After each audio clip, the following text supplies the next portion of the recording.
ya que en todo hemos tenido una perfecta unidad. En el manifiesto de Cartagena expresa el fondo de su inquietud política en relación a América. Dice: mientras no centralicemos nuestros gobiernos americanos, los adversarios obtendrán las más completas ventajas. Yo los invito a ustedes a que reflexionemos sobre estas palabras del Libertador. A la luz de lo que ha venido ocurriendo con el asunto de la deuda, en nuestros países, donde cada uno ha negociado por su cuenta, México, Argentina, Ecuador, Colombia, Perú, Venezuela y los demás países latinoamericanos, cada uno por su lado, en condición de desventaja, creyendo cada uno ingenuamente ser una excepción y conseguir unos mejores acuerdos de financiamiento, en vez de aprovecharse de la fuerza que se hubiera conseguido en bloque, todos unidos en una sola voz, en una única estrategia. Pero países que se reconocen hijos de Bolívar lo son de palabra, más se alejan de sus enseñanzas en los hechos. Se olvidan así, sostenidos por una visión estrecha de aquel que dijo: todas nuestras facultades morales no serán bastantes si no fundimos la masa del pueblo en un todo. Unidad, unidad, unidad debe ser nuestra divisa. En la citada carta a Juan Manuel de Porredón, Bolívar expresa muy claramente su sueño americano. Excelentísimo señor, cuando el triunfo de las armas de Venezuela complete la obra de su independencia, o que circunstancias más favorables nos permitan comunicaciones más frecuentes y relaciones más estrechas, nosotros nos apresuraremos con el más vivo interés a entablar por nuestra parte el pacto americano, reformando de todas nuestras repúblicas un cuerpo político presente en América al mundo con un aspecto de majestad y grandeza sin ejemplo en las naciones antiguas. La América así unida, si el cielo nos concede ese deseado voto, podrá llamarse la reina de las naciones y la madre de las repúblicas. Son enormes los esfuerzos que Bolívar, después de la independencia, hace para construir ese edificio político tal como él mismo lo llama. En 1822, como presidente de la República de Colombia, invita a los gobiernos de México, Perú, Chile y Buenos Aires para formar una confederación.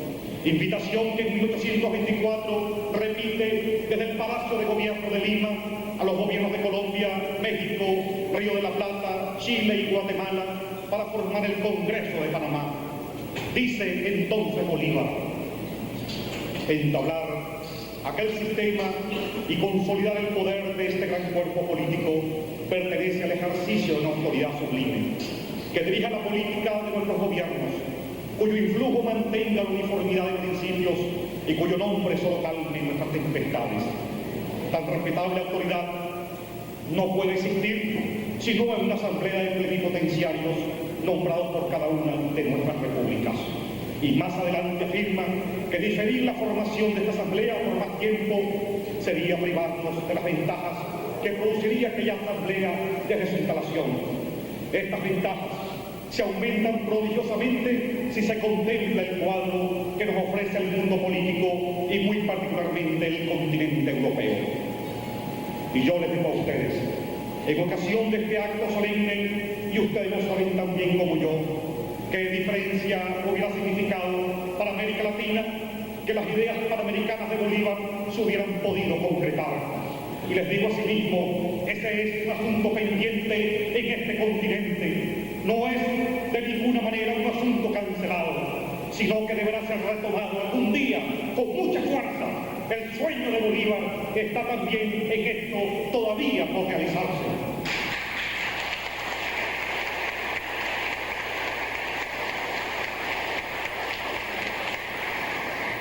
Sobre el Bolívar preocupado por la deuda pública, ya hemos hablado en estos días con motivo del 5 de julio. No tendríamos nada que añadir para entender cómo le desvelaba el Estado de las finanzas nacionales, salvo recordar una frase más del Libertador, ya sin fuerzas, agotado, pero con el genio intacto en la Convención de Ocaña, aquella que dice: la deuda es el cancro de Colombia, la deuda es el cáncer de Colombia.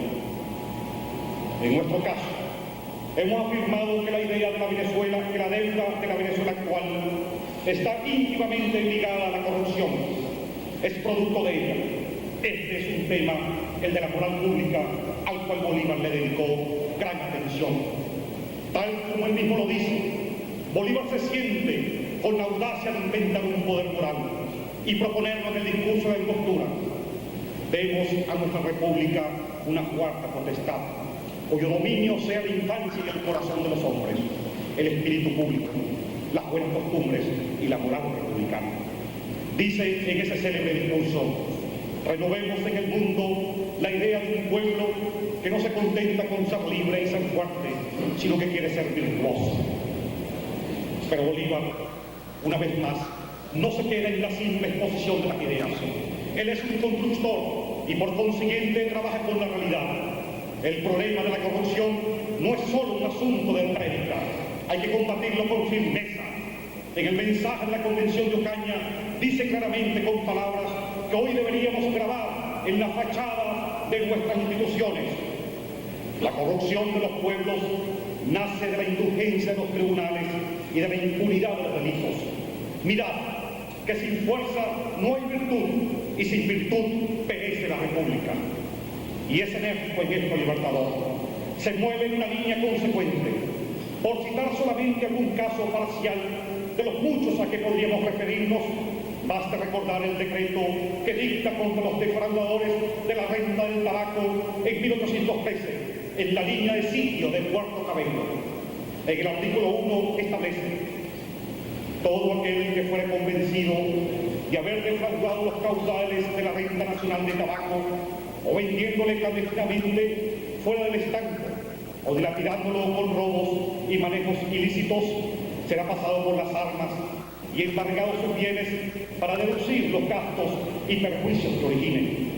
Y en el artículo 3 añade: sufrirán las mismas penas que impone el artículo 1 todos aquellos jueces o personas a quienes por su parte toque aplicar o ejecutar esta ley, siempre que, conforme al modo sumario y breve indicado en el artículo precedente, se les pruebe haberla mitigado en favor de los delincuentes por connivencia, parcialidad o cualquier otra cosa. Que sean los historiadores, y aquí hay un excelente, Vinicio Romero, con sus estudios, quienes aclaren si se llegó a ejecutar alguna pena en base a este decreto. Pero en todo caso, su lectura nos transmite la firme disposición de Bolívar para luchar contra la corrupción, del mismo modo que la puede transmitir aún con más contundencia el decreto que dicta en Lima en enero de 1824. Todo funcionario público a quien se le convenciere en juicio sumario de haber malversado o tomado para sí de los fondos públicos de 10 pesos para arriba, queda sujeto a la pena capital. Los jueces, a quienes según la ley compete este juicio, que en su caso no procedieron conforme a este decreto, serán condenados a la misma pena. Por nuestra parte pensamos, menos mal, que en la Venezuela de hoy, de 1996, no existe ya la pena de muerte. Puede ser aplicados rigurosamente estos decretos del Libertador en cuantos miles o decenas de miles de funcionarios públicos no se vería disminuido la administración de todos los gobiernos. ¿Y cuántos no serían los jueces que perderían su cabeza? Es muy claro el mensaje de Bolívar. La Hacienda Nacional no es de quien os gobierna. Todos los depositarios de vuestros intereses deben mostraros el uso que han hecho de ellos. Y hay que recordar, por cierto, que este mismo Bolívar, que se muestra implacable contra la riqueza mala vida, sustraída de los dineros públicos, tiene muy claro cómo se conforma la verdadera riqueza de un pueblo. Dicen: la agricultura, el comercio y la industria son el origen de la abundancia y la prosperidad nacional y el verdadero y más inagotable manantial de las riquezas del Estado. Frase importante en un momento de sortilegios macroeconómicos. Pero atención a esta extraordinaria y poco conocida frase con la que en último término define cuál es el factor principal que incide en la producción de bienes. las verdaderas venas de la riqueza no están en la roca, sino en la carne. Es una frase de aquel que como gobernante se preocupó también por el derecho laboral, por el derecho del trabajador. El mismo que en aquella época de gran explotación y abuso estableció que los jornales de los trabajadores en minas, obrajes y haciendas deberán satisfacerse según el precio que contrataren en dinero constante, sin obligarles a recibir especies contra su voluntad y a precios que no sean corrientes en plaza. Que, por cierto, debo decirles que el Día del Trabajador, del Obrero, se celebraba antiguamente en Venezuela precisamente el día 24 de julio. De modo que este es el Bolívar de múltiples intereses y visiones cuyas facetas son inagotables.